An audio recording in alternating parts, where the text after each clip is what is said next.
aufgezeichnet. Thank you very much for that introduction. Auch danke für die Einladung.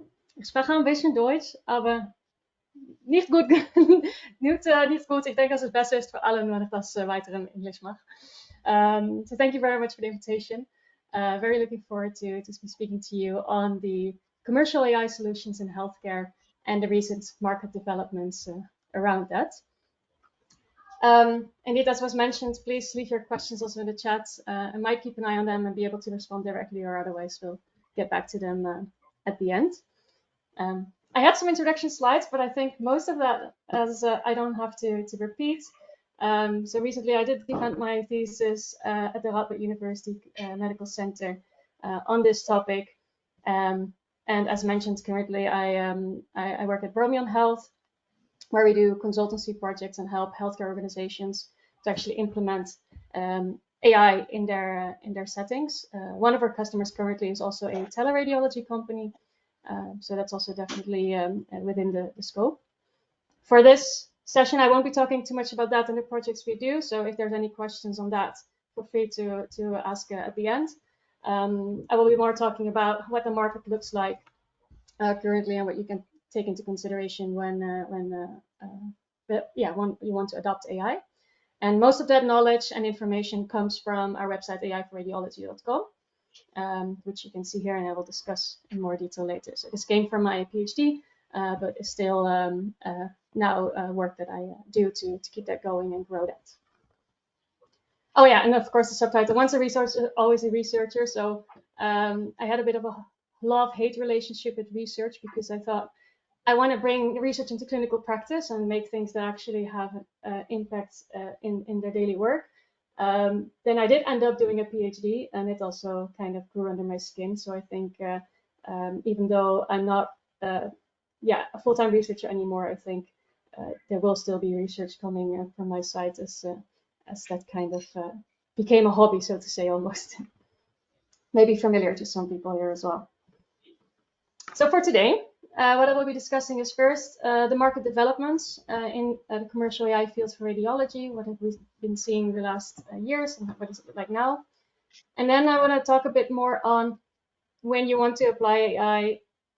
Well, there's a lot around. Where to look out for, and what are actually the nuances and the differences between these products out there, to give a bit more insights on that, and also ending up with actual clinical use that we see with data from the Netherlands, that we know exactly which products are being used where. So that's for the end.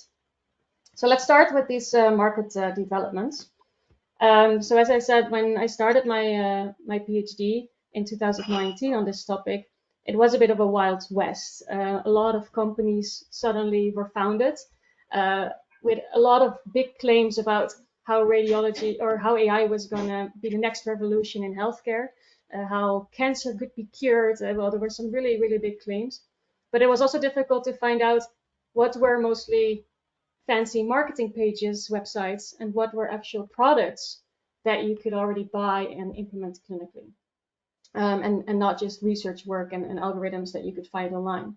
So what we started to do is actually paint that picture of what's currently around by collecting that data, and also really checking that with the vendors to see what their product specifications are. Are they really CE marked? So we check the certificates.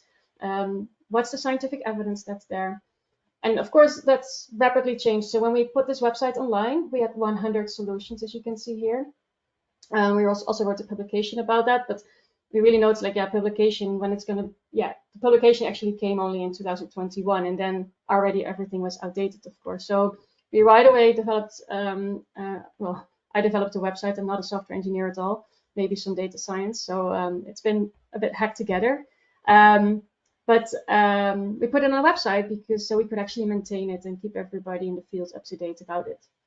So today we see that the market has very much changed, because now we are already at over 200 AI solutions in radiology that you are CE marked. I'll get back to that in a bit. CE marked that you can buy and use clinically in clinical practice. So it's a dynamic field. It is moving, and we still maintain it. So this is a resource that you can use. We are actually changing names next week. So this is the last presentation I will be giving with these slides and this name.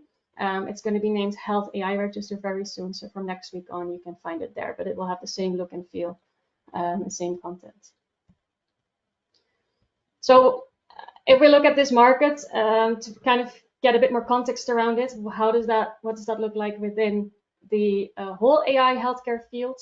So this is based on the database from the FDA, where they actually keep track of all the AI solutions for healthcare that were FDA cleared. There are now 692, I think, in their database by heart now listed.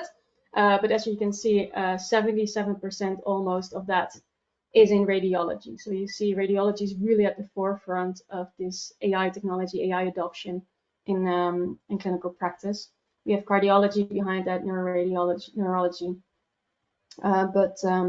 Yeah, radiology is really a massive player. And I think we as the radiology field are also there for the pioneers in this field to kind of see, okay, what to do with these kind of innovations and how to implement them in a responsible way. So this is, by the way, yeah, US data from what's available in the United States that you can use. I think in Europe it will be very similar. So we don't have the data yet on all these other disciplines, but we hope to do have that in the future. So to zoom in a bit, what kind of products do we have then for radiology? So here we see some charts, some donor charts based on some different criteria. So we have the subspecialty, modality, and main functionality. Neuro and chest are definitely leading the pack here. So from these 218 products, about 60% of those together are covered by the neuro radiology and the chest radiology discipline, thorax radiology. CT and MR are also the main categories, and X-ray, by the way, it's a good third for which products exist. And for the functionality, we have still mostly quantifications and segment detection. That is a common use case to apply it for. This might be a bit abstract, so just to give a few examples. A famous use case, of course, for AI is in the breast cancer detection. But that's not just one. We already have about 12 products on the market that you can choose from if you want a solution that helps you in breast cancer detection. If we talk about MR brain region and lesion quantification, almost 30 already. So you already see the problem here sometimes that when this abundance of choice, it's not always easy to make those decisions and in what fits you best. And the chest X-ray abnormality detection, it's also already over 20 solutions that you can buy. And of course, there's nuances, right? I mean, they're not all the same, and we'll get back to that also in the second part of the presentation, where we dive into a bit more on what these differences are between these products. And where do these products come from? So if we look at the companies that make these solutions, so specifically inclusion criteria to be on our website is CE marked, so they need to be available in Europe. So we do have a bias in that sense that if we would consider, for example, all the FDA tools, probably there would be a larger dot in the United States. But if we look at those solutions that you can use clinically in Europe, we also see a lot of manufacturers actually coming from Europe. United States is still first, then we have France, United Kingdom, the Netherlands, Korea, and if we zoom in a bit in Europe, Germany would be just below that top 5 with 6 solutions, 6 manufacturers in that country. So how has the market been changing? This is a graph that shows over time the number of products that were brought to market in that year. So additionally came to market and that got the CE mark to be used clinically. Well, of course, in these initial years, there's some legacy products that were more iterated or evolved and later started to use machine learning, deep learning. But I think what's interesting to focus on, of course, is the last few years. We see this massive peak. We also see a massive dip. So I want to talk a bit about these two observations. Because why do we have this peak? I think that really relates to the market development. So if we look at when deep learning became a thing, and these algorithms came into existence, the convolutional neural networks, and that appeared to work very well for medical imaging analysis, that was around 2015. So that was when it became more famous and more used in research.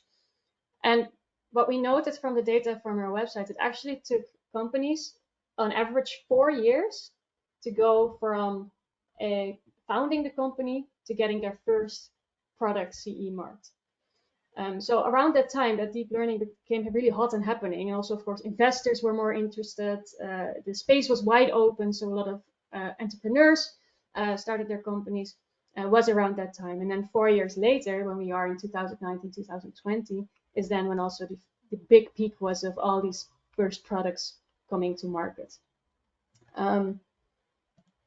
So this is, I think, quite nice also from a blog from Aiden, so from one of the companies from the Netherlands that makes a solution for lung nodule CT. Now I realized that they actually bought very recently, or they were already bought by Deep Health, but they're now also changed their branding. So I should not say Aiden's anymore, they're Deep Health now. But they wrote a very nice blog a while back where they also say, like, there's so much, like, why does this take 4 years? There's so much to it than just the algorithm. They say for every $1 you spend on developing an algorithm, you must spend about $100 to deploy and support it. So there you already see there's really this difference between a research algorithm, also those data science models I was making behind my desk, and actually a software solution that you can use clinically. And also they took 4 years actually to do their product development, and a team of more than 60 people to get that done. So I'm really focusing, right away shows also why I'm focusing this talk on commercial AI solutions, because I think there has been at the beginning a lot of discussion in should we create as an institute our own, should we buy? I think looking at radiology and these kind of figures, I think it also shows the difficulty of actually doing something like this. That and if you're considering let's build something ourselves in-house, read this blog and think about it again if you really want to go down that road. So I think that describes this peak. So why do we have this massive increase suddenly? But then why do we have the dip? And why did it not continue? I think there's a hint here in this message. So when we look in more detail to 2021, we notice that in the month May 2021, 16 products got a CE mark, while in the whole year it was only 27. So more than half of all the CE marking from that year was in one single month. And any ideas what happened? Oh, I already see something in the chat. Anyone has any idea what happened in that might have caused that? You can post it in the chat if you know. Guesses. MDR, yes, thank you. That's definitely the answer I was looking for. So at the end of May, the MDR was introduced. So the new regulation that went from the medical device directory to the medical device regulation. So I'm going to do a short intermezzo because I'm not sure if everybody here has a lot of knowledge about this aspect, because it's so important, because it is really the differentiator between what's research and what's something that you can buy. I do want to take the opportunity to talk a little bit about the European regulation around this and what's happening, because it became quite complicated these years. So we have all over the world different regulatory entities or regulations and laws to be able to sell medical devices. FDA is, of course, a very known one in the US. We now have, since the Brexit, UKCA for England. Australia, well, there's more on this, but of course CE is one that's relevant for us and for a lot of countries around the world, actually, not only even in Europe, but also other countries use it as well. So medical devices, to be used clinically, they need to have this CE mark, and software is also considered a medical device, which is sometimes a bit counterintuitive, but it falls in this bucket as well. And then you fall under the law medical device regulation. So you have to comply to this medical device regulation, and if you do, you can get this CE mark. So very short how that works. The AI manufacturer, if you want to bring a product to market, you have to show that you comply to this law, and you undergo a conformity assessment by a notified body. So this is actually a commercial entity that are accredited by a member state to do these checks and audit these companies. Then these member states, then they will follow the regulation developed by the European Commission. So this is kind of the pipeline from law to AI products being brought to market and CE marked, and the steps in between. So what happened in 2021? Because that's what the story was going to when we were talking about the graph, and we suddenly saw the dip. So what happened is that the law changed, and it made it a bit more difficult to bring new medical devices to market. So one thing is what happened is that previously you have these risk classes, and previously you could still have AI software under class 1. And actually, when you had a class 1, you did not have to pass a notified body. You did not have to have this audit. You could actually sign yourself and say, I conform to the law. But there was no external body that would actually check that. Under the MDR, actually all AI software is now a higher risk class, class 2A. And that means that they all have to go through this notified body. So that's the consequence for that. And that makes also the barrier to entry a bit higher, both financially and also in the work you have to do. Another important change was that what happened between these laws is that the focus on the clinical evidence has become larger. So there's more checks on actually what you say that you do. Are you able to actually do that in clinical practice? And can you show that evidence? Also, once the product is on the market, you have to check the real world performance. So there's now more requirements on keeping track of the products when they're actually out there to see if they are still safe, reliable, and effective. So a bit of the timelines. What happened is that in 2001, there was this transition to the MDR, but they thought, okay, we cannot do this from one day to the other, so there's this transition phase. And the idea was that within this transition phase, all the MDD devices would then transfer to the MDR. And after that, the products that would not be under the MDR could no longer be sold. So what happened is that just before May 2021, or the end of that month when it transitioned, the companies tried to quickly push through their products under the MDD, because then they kind of bought time, because then they could actually still be selling their products in this whole transition phase. But if they wouldn't make that deadline, they would right away have to comply to the MDR, which is this higher barrier.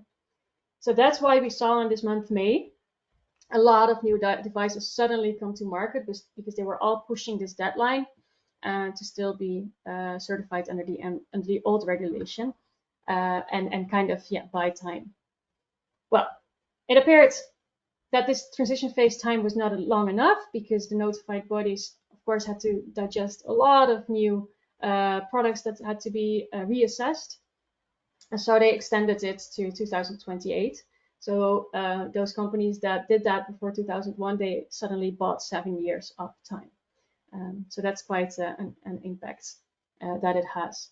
So I'm explaining all this because I think the regulatory aspects also when you adopt AI or you want to buy it, it's something to really consider. But because, well, now the deadline has changed, but if you now buy an AI solution that only has the MDD certification, that means since 2021, they were not allowed to make any major changes to their product, because any major changes to their product would have them need to go to the MDR certification, the procedure. So to say, their products are frozen since 2021, and if they don't upgrade to MDR, they have the risk to be taken off the market. Now this has become a little bit less urgent now the deadline has been moved, because 2024 they would only have 2 months left for now, 3 months.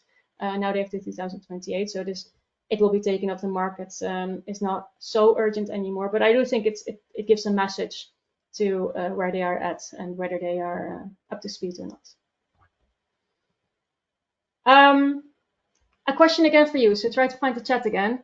How many products of the 218, or how much percent, let's say, how much percentage of all these CE mark devices do you think currently comply to the MDR?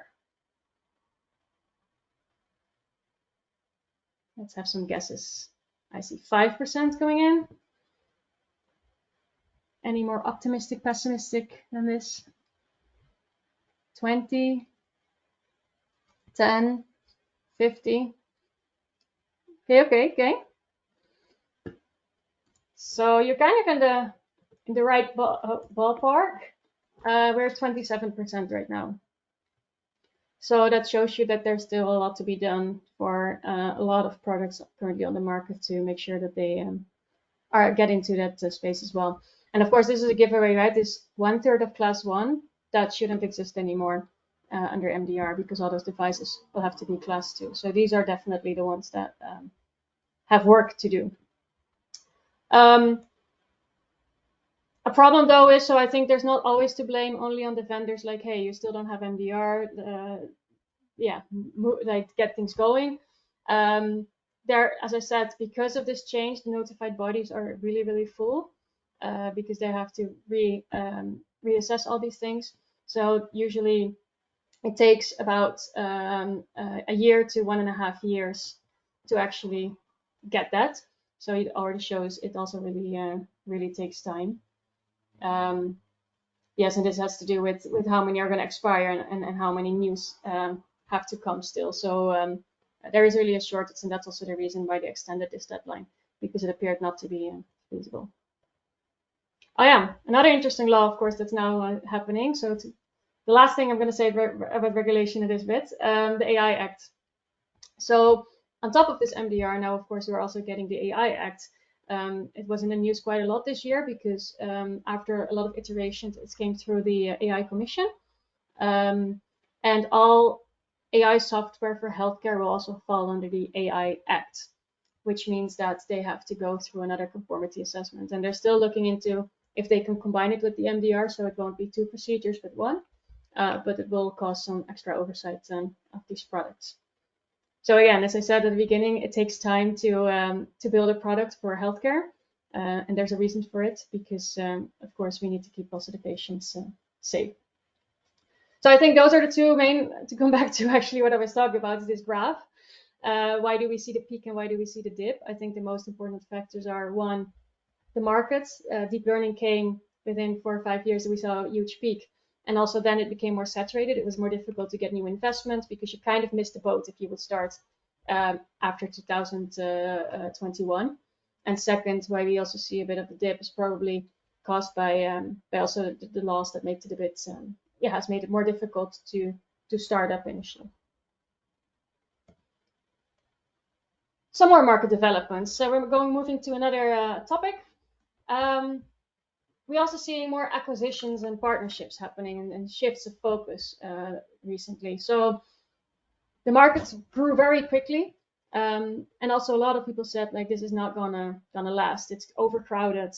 Players are gonna merge or buy each other, and that has happened. So we see here what I said earlier: Aidence and Quantip acquired by Radnet, and they're now moving on under the name DeepHealth. We have this AI platform, Blackford, has been acquired by Bayer.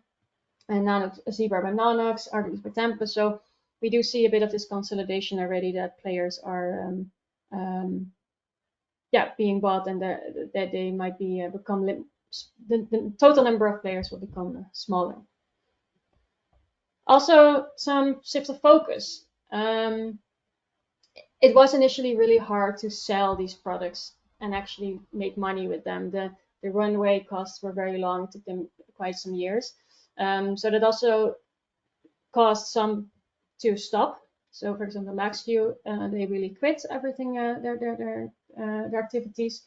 We have some that shift focus. So, Analytic is, for example, a company that initially focused on diagnostic AI, but now moved to more workflow solutions. So that's also a way to kind of get out under the MDR restrictions, because if you don't do much with patient data, you also might not need this certification. And there's indeed also some companies that now also take insurance companies, for example, or pharma as their customers, and not only hospitals, as they see that as an additional market where they can get some income in. So here you see that as well, that the pharmaceutical and clinical research industry is interesting. Quilim is also a party that does that a lot. So initially, I think everybody got very excited by all the diagnostic possibilities, but in the end, it might be usable somewhere else as well, and also might bring in more actual money as well, because it just appeared to be hard to get it really into the hospitals. Another development, and it's going to be the last one for this bit, the AI platforms.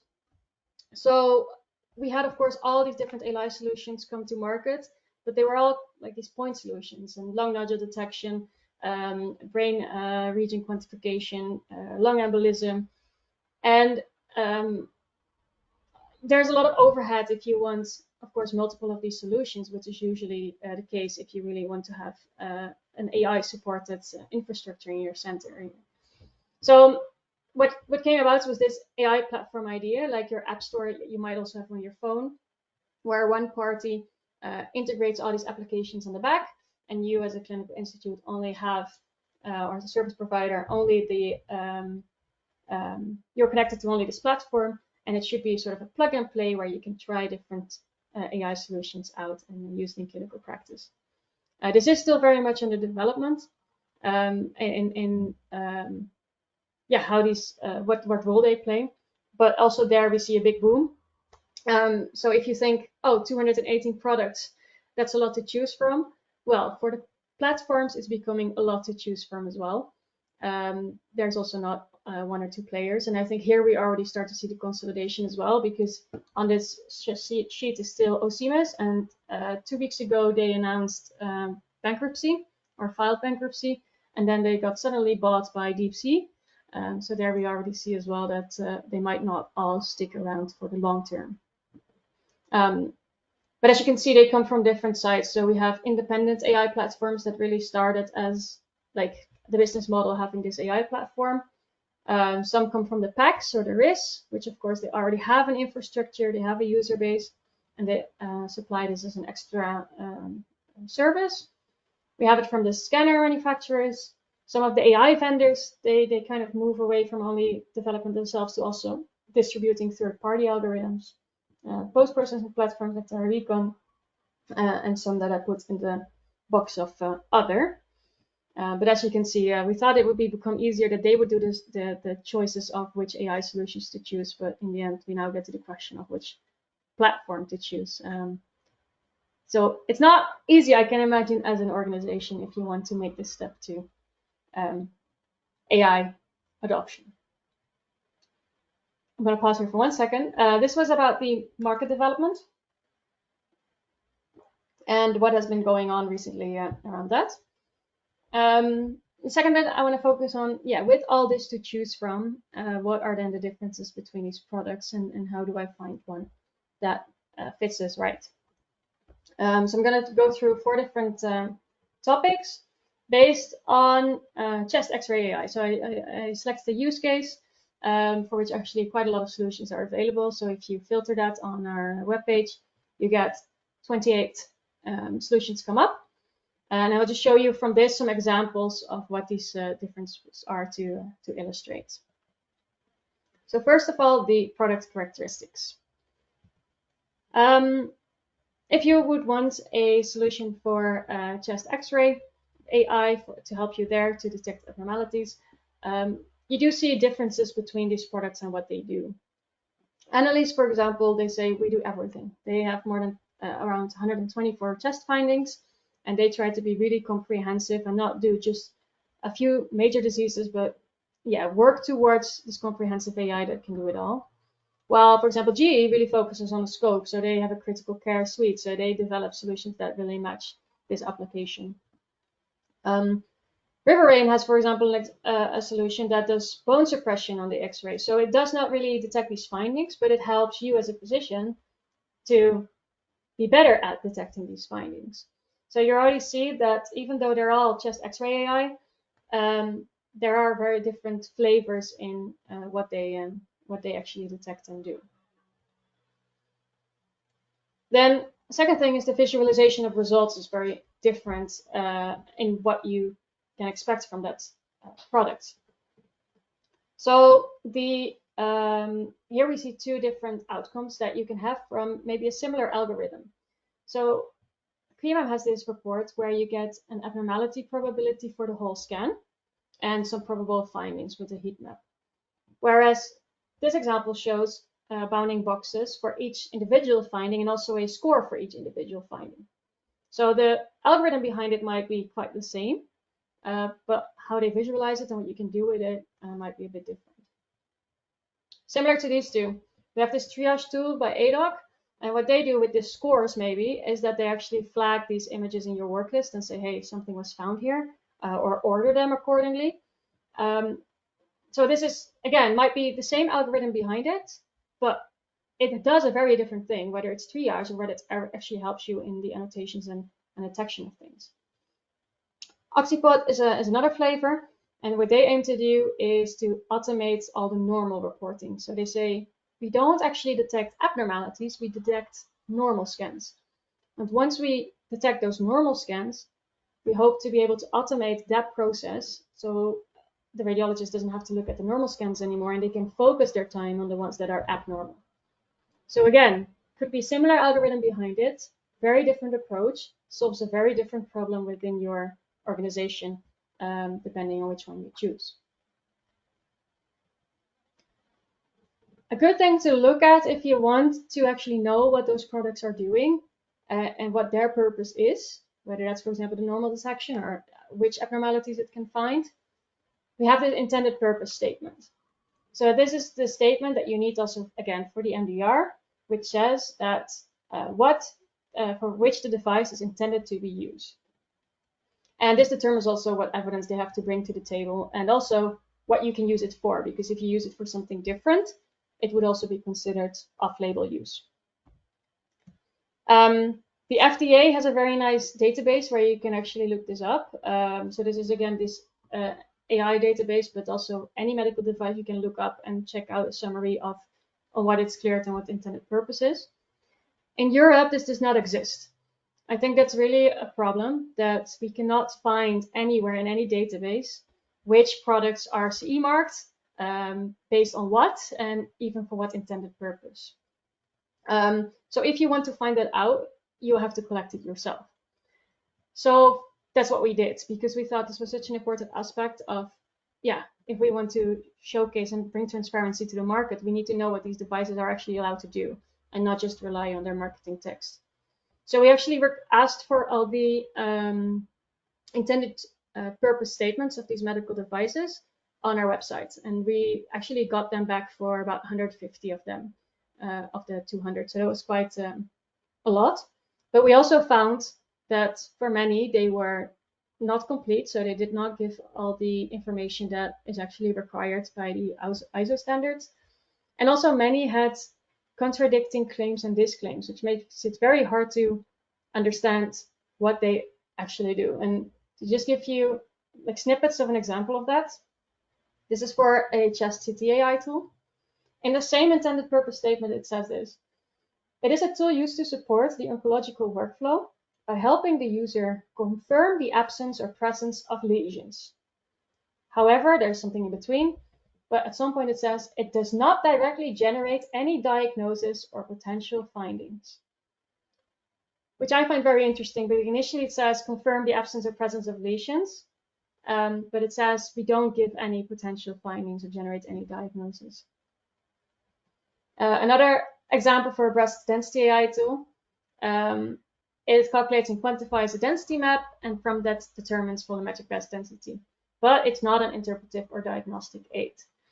And of course, there are like these legal statements that tries to cover them in that they don't take responsibility for the outcomes. But I think it's good to bring light to this and make this more publicly available, so you can actually see, like, if you get this tool and it gives all these bounding boxes, of course you're going to use it as a potential finding and as a diagnostic aid, even though it says you're not allowed to. But then why would you buy it? Because you want to actually have it help you. So I think this is goes a bit into like how to write things up in legal, but we do believe that more transparency in this field would be very good. So we now actually added that also to our pages, that if you go to those product specifications, the ones that gave it to us and also allowed us to make it public, we have it now added, so you can find it there in more detail, what those products are actually allowed to be doing. Some more, the product specifications, different topic again, deployment. So of course, different ways of actually bringing it into your clinical practice. It can be very local, cloud. We see a lot of vendors still giving that option, because they also notice that not all hospitals are so happy about the cloud. and therefore they also still offer also the local possibility. We talked about these platforms. Also there you see a lot of difference. Some AI products, they try to be on every platform that's out there, some not. And that also can be dependent on, for example, this cut for TB, which is mostly for tuberculosis in very specific areas that they don't need to be sold in Europe, for example, via those platforms. So you see some differences there in the strategy they take. Some AI vendors don't even have a sales force themselves. They do everything via the platforms. They say, we're just good at creating AI algorithms. We'll let the platforms do the implementation and the sales process for us. Pricing, we're really moving away from the old school one-off payments licensing. We're really moving towards what we know also as consumers, the Netflix subscriptions and everything that's becoming a subscription in our lives. We also see that within the AI market, whether that's pay-per-use or mostly it's subscription, and also the pay-per-use model is more frequent. Also with these platforms, usually they use the pay-per-use. If you want to know how much they cost, that's very difficult to find out. They don't like to say it. For some cases, you can actually find it on the NICE MedTech Innovation Briefing. So this is from the UK. They write these reports where they evaluate whether technology is ready to be adopted in the NHS. And they do ask, research also some of the pricing for this. They don't have this for all use cases, but your use case might be in there, and it can give you a first idea of what to expect price-wise. But it's difficult. They always say it depends. So you need to have a few conversations probably to get more detail of that. All right, the regulatory state, we talked a bit about it already, about the difference between the medical device directive and the MDR, and the ones that comply to the one and the other. But also I want to highlight the differences that we see between those products in that sense. Again, for chest X-ray abnormality detection products, all CE marked, but here we see a class 1 MDD, class 2A MDD, class 2A MDR, class 2B MDR.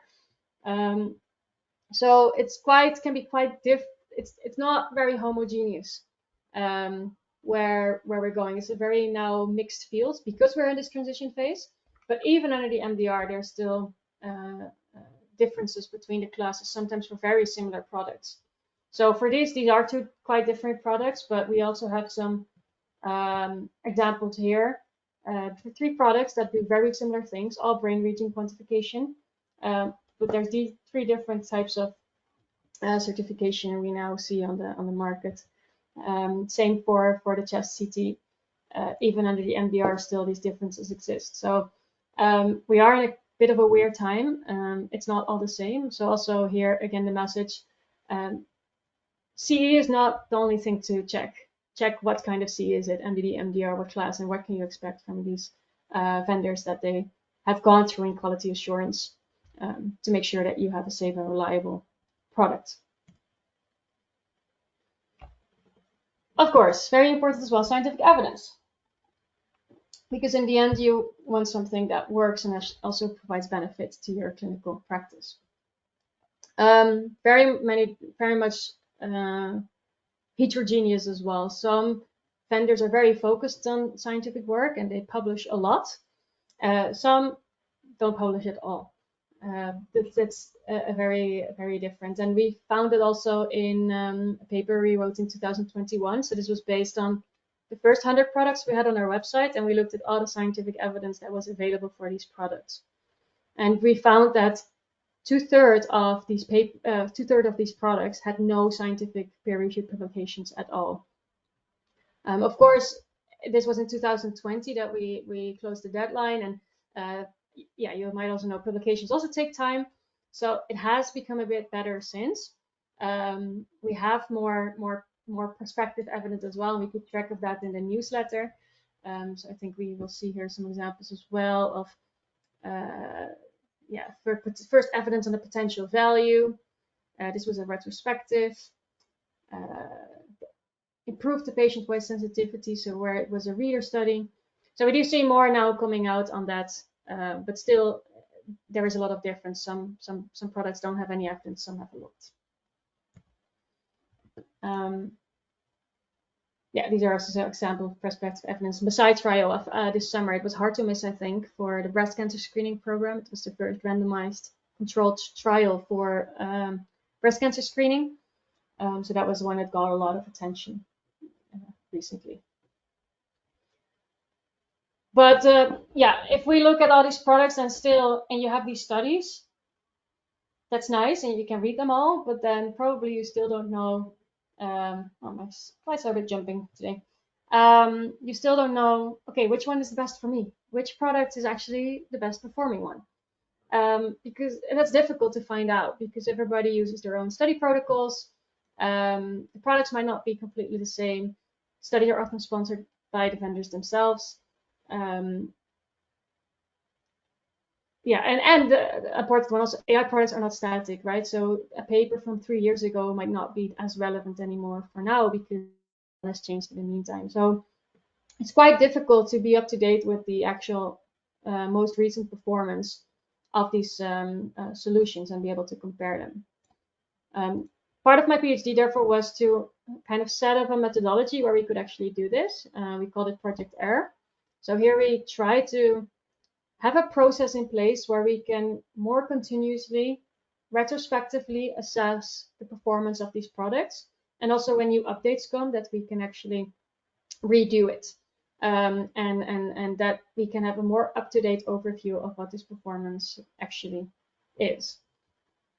We did that for 2 use cases, for lung nodule detection on X-ray and bone age prediction on hand X-rays. And we had data from the Netherlands from 7 different hospitals for each use case. So we had in total 10 hospitals participating, with the idea that we could have one set that would be representative for the whole country, and not that every hospital, when they buy AI, are locally going to check it first and do local validation, which of course takes a lot of resources, and especially the smaller hospitals usually don't have the resources to actually do that.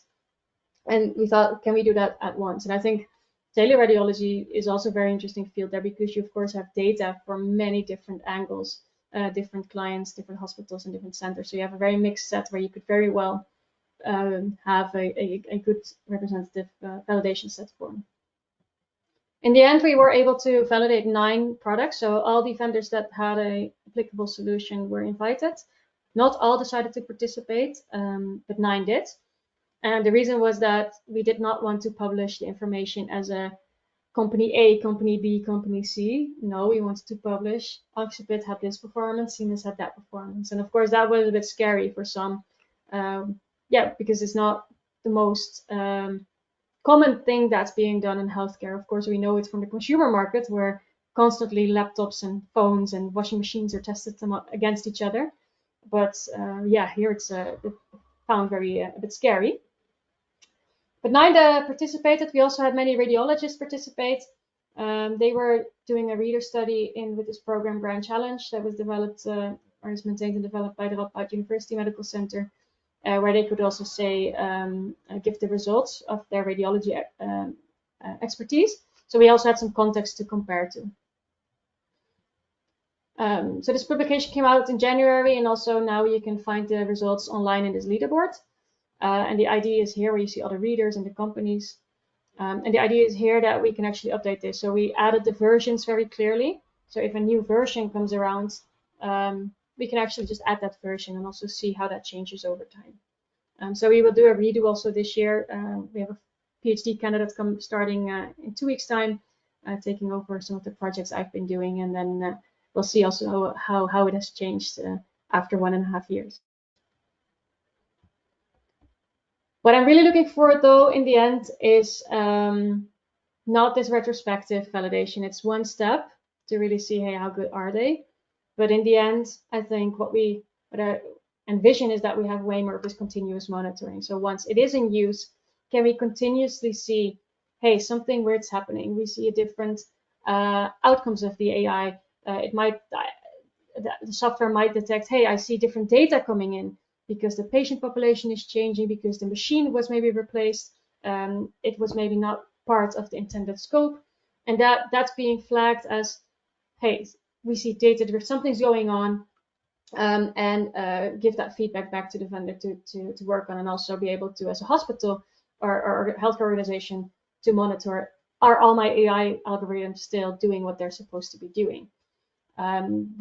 I see that now that mostly the platforms, they are starting to work on this to provide some of these dashboarding and ways of tracking, but it still appears to be quite difficult to move away from just the number of times it was used, and the number of times images were rejected, to really more insightful about things like data drift, or whether the algorithm is not performing in that hospital. So that's still a real challenge, but I feel like we really have to move that way to have this continuous quality cycle instead of moving to retrospective.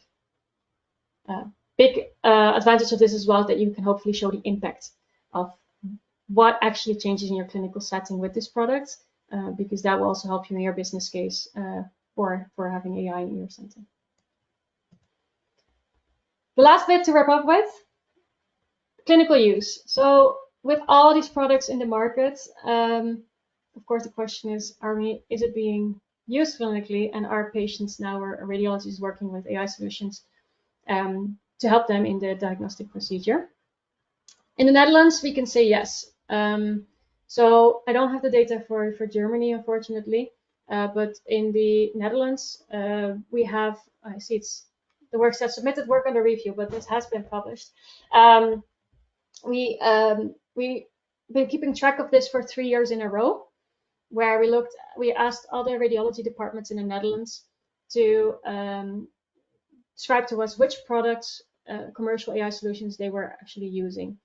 And we saw that this has increased over the time, and currently this is 1/3 of the Dutch hospital organization. So we have 70 hospital organizations in the Netherlands, and 1/3 of these organizations uses AI in clinical practice in 2022 in spring. I can say this is today more. We haven't redone this, so I don't know the exact numbers, but it has for sure increased.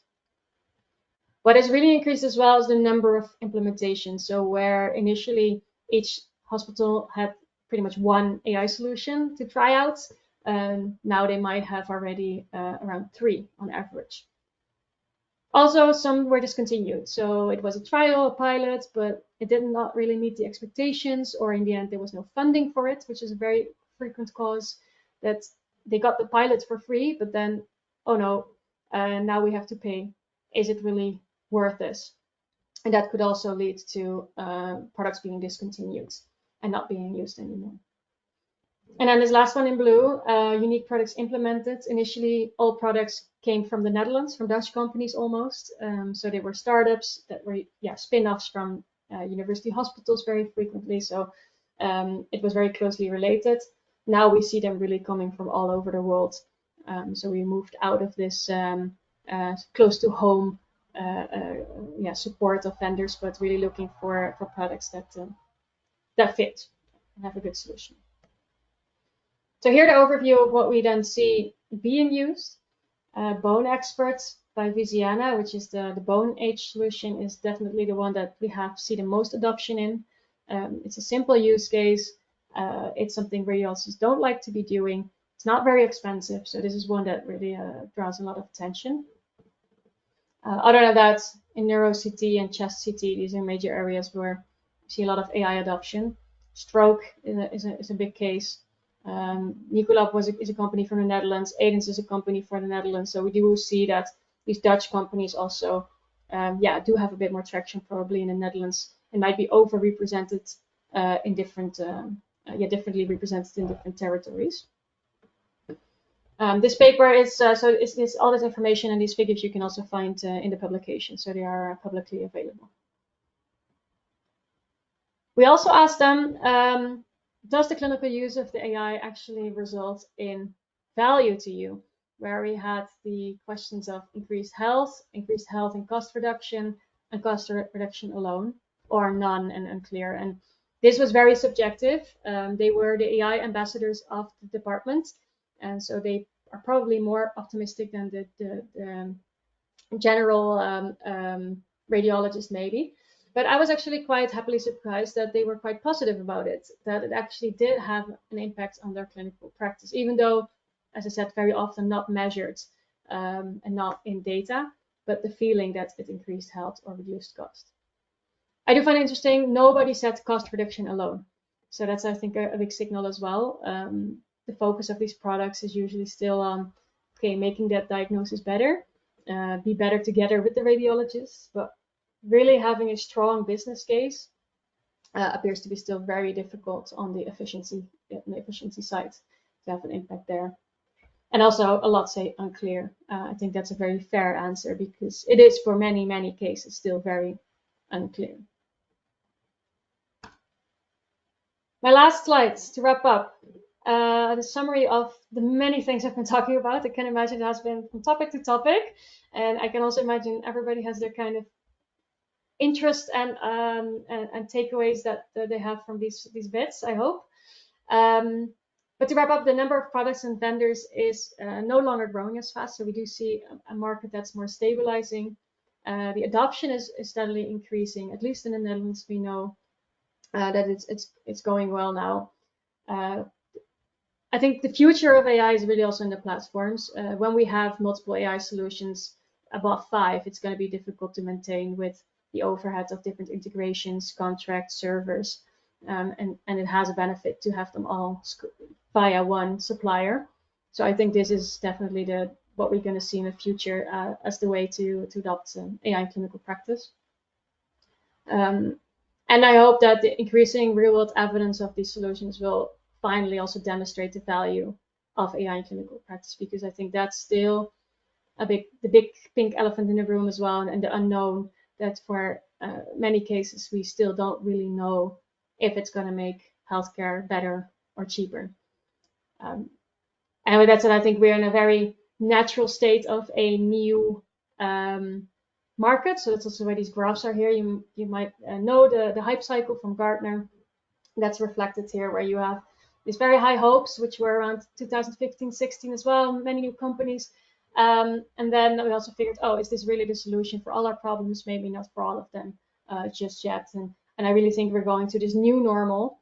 And there is going to be this moment where we cannot imagine doing without it.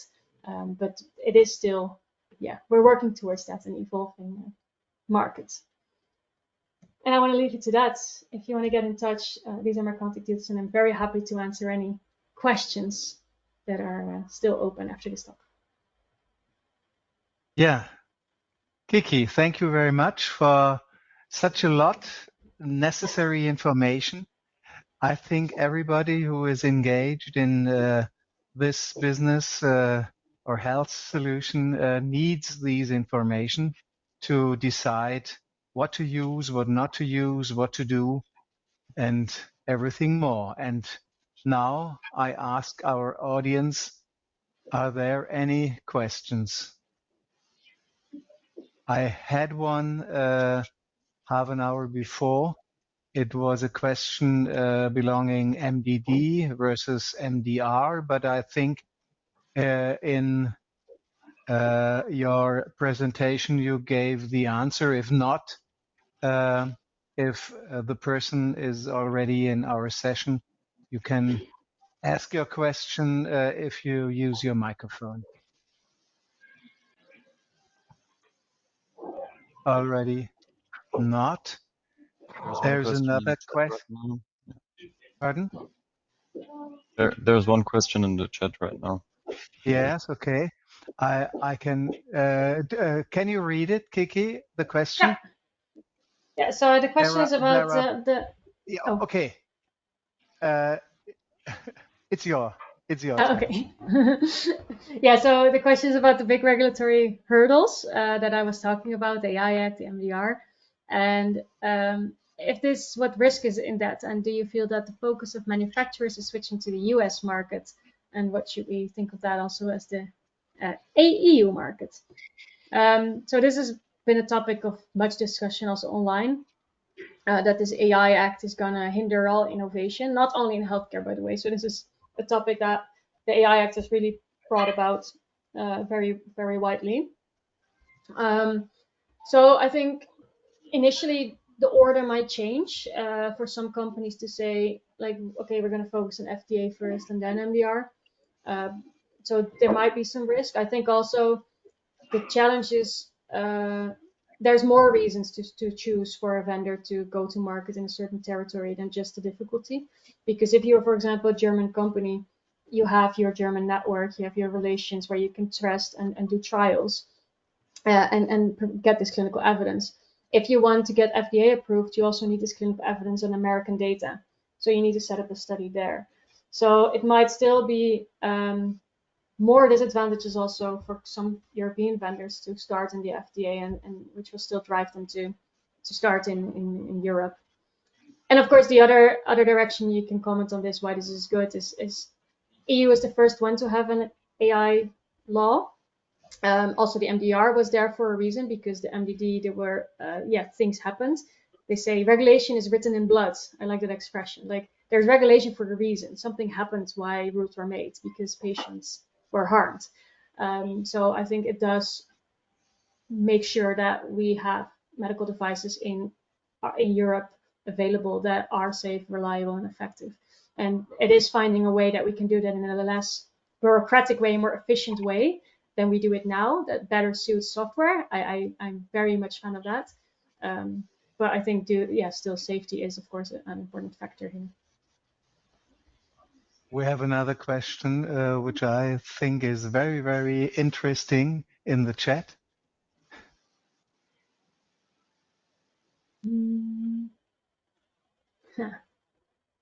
Yeah, so how do hospitals typically calculate return on investment when considering to buy a certain AI solution? What drives the willingness to pay for AI rather than just using it for free and in exchange for collaboration, feedback, and research? Yeah, so I like to start with the first, but how do hospitals typically calculate the return on investment? I think they typically don't.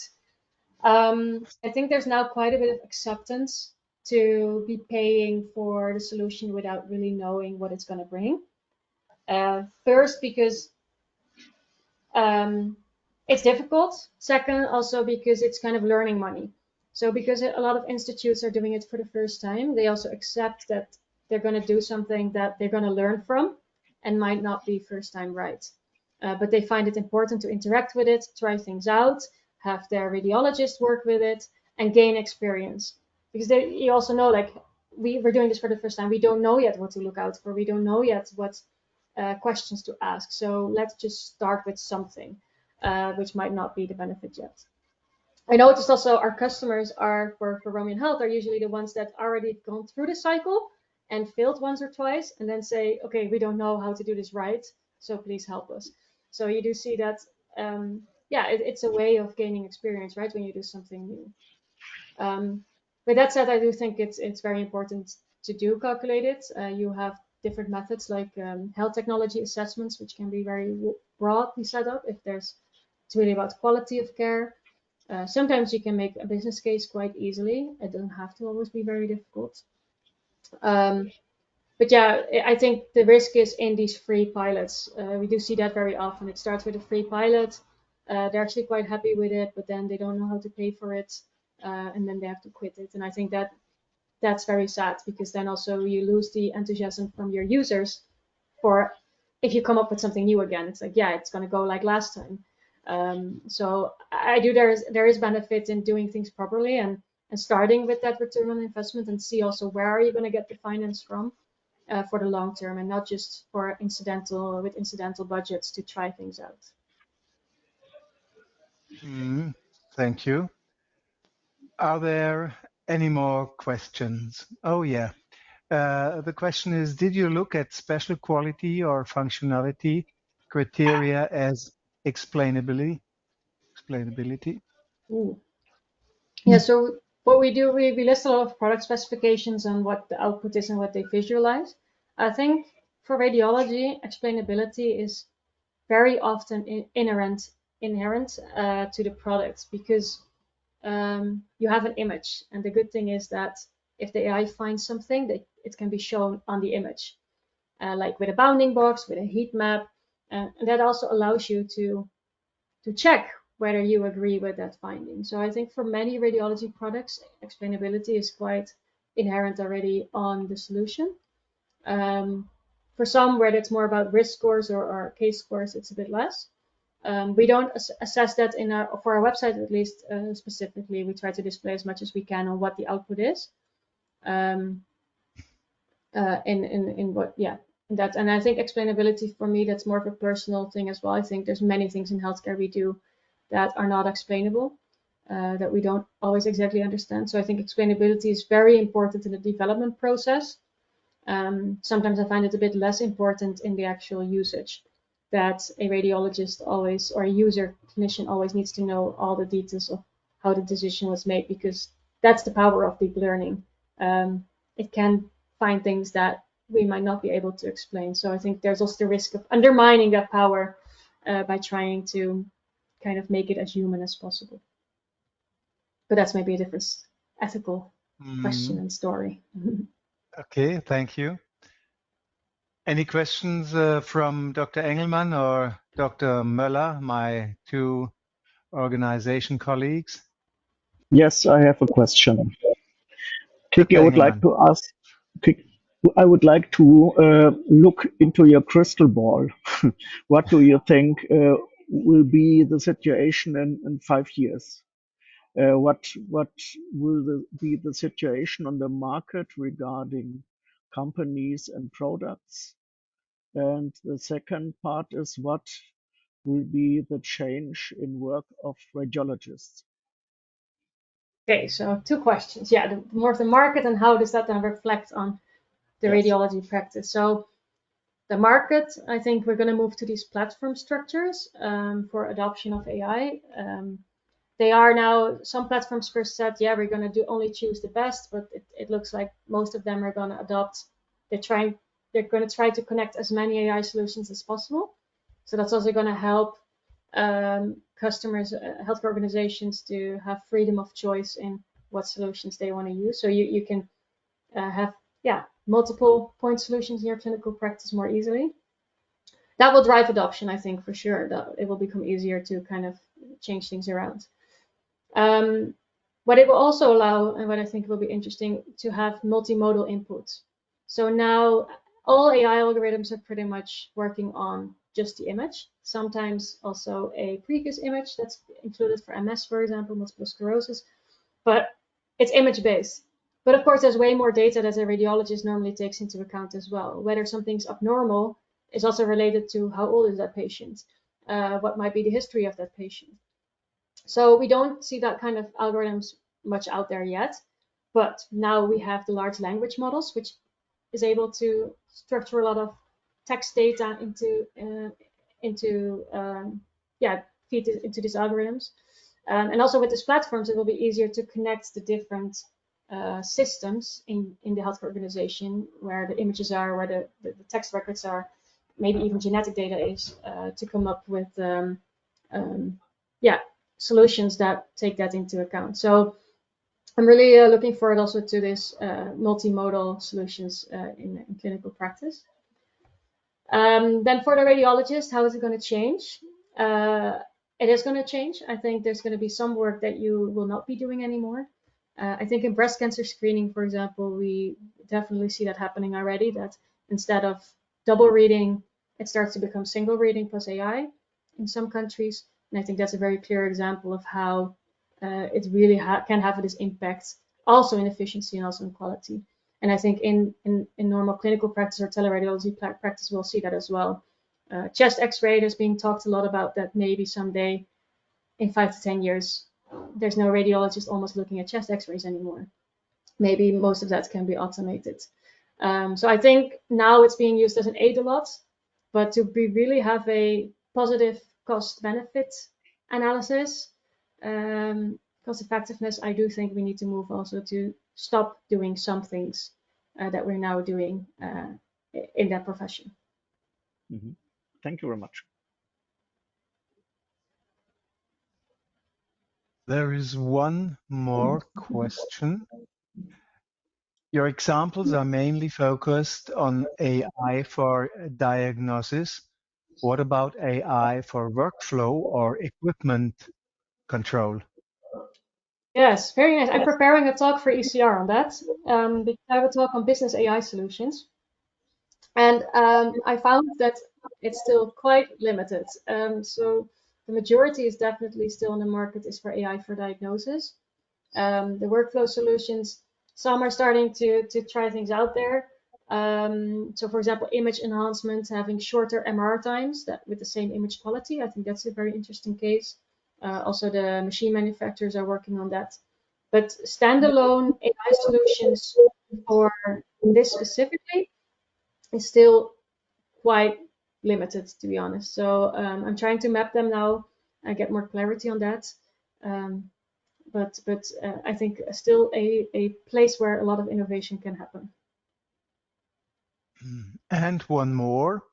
What is your view on liability of AI products given that the intended use mentioned earlier is purposefully avoiding any?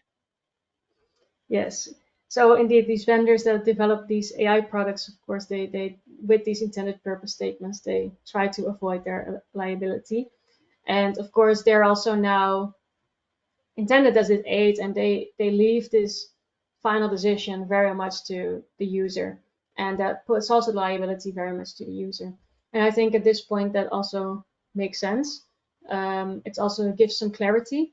The user, the radiologist, the clinician, you're responsible for the final action. AI vendors do have liability if they appear not to have worked according to their processes that they got CE marked on. So if they don't follow up on feedback, they bring a bad product to market with a different performance than maybe they stated in their CE mark, of course they're still liable, right? So I think that's important to realize. They are responsible for delivering a product that they say they are going to deliver. But they're not necessarily liable for individual consequences if there isn't they're not 100% correct, right? There might be errors, and that's and clinicians the same. There also might have errors. I do think this will change when we go to more standalone AI. Of course, the liability will also be different. And Oxipit is the first example there. That's a company that does this normal detection of chest X-rays, and they have a very good insurance now to actually cover that liability to do standalone normal assessments. Yeah, wonderful. Thank you for all the questions. And I have a question. Herr Dr. Möller. Kitty, would you Pardon. agree in this sentence that within a few years, emergency radiology will be forced to use AI according to outcome studies which prove the advantage for the patients which were examined with the help of AI according to time savings? Yeah, so I think force, it always depends. There's no law that's going to force you to use AI. The ones that can be forcing that is, I think, professional organizations. So in the Netherlands, we have the Dutch Society for Radiology, and they might write in their guidelines and protocols that that's the standard of care, right? And I think that's probably the same in Germany. And I think that's the community, that's us. We determine that what the standard of care is, what we think is best for the patients based on that evidence. So I hope we will be doing that if that's the best standard of care. And so it sounds like when you say, are we going to be forced? I think if it's going to be better than what we as humans can do, then yes, let's make it the new standard of care and put that into our protocols and our guidelines. Because I think that will help. I hope it will help patients, because that's what we're all in for in this field, I think. Wonderful, perfect. I think we can come to the end.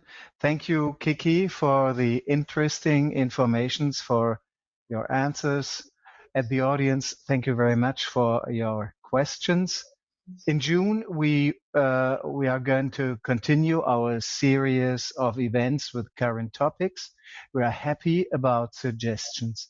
And of course, innovative companies are always welcome as competence partners in future teleradiology.